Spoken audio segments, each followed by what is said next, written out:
বাংলাদেশ ৫ ম্যাচের টি-20 সিরিজ খেলবে পাকিস্তানের বিপক্ষে। আগামী ২৫ মে থেকে শুরুর কথা থাকলেও পেছাতে পারে সিরিজটি। সম্প্রতি ভারত পাকিস্তান সহিংসতার কারণে বন্ধ ছিল পাকিস্তান সুপার লিগ পিএসএল।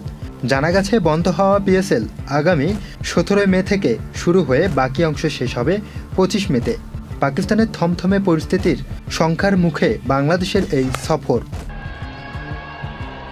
কিন্তু পাকিস্তানে কাটতে শুরু করেছে রাজনৈতিক ও নিরাপত্তাজনিত অস্থিরতা।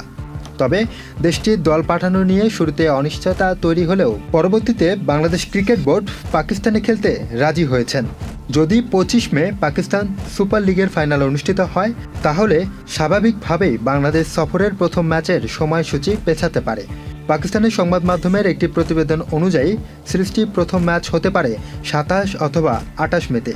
সিরিজটি চলতে পারে ৫ জুন পর্যন্ত। তবে এসব কিছু এখনও সম্ভাব্য সময়সূচির মধ্যে রয়েছে। Moon Chowdhury, channel I. Ispahani bakery fresh, স্বাদের আবেশে একটু আয়েশ।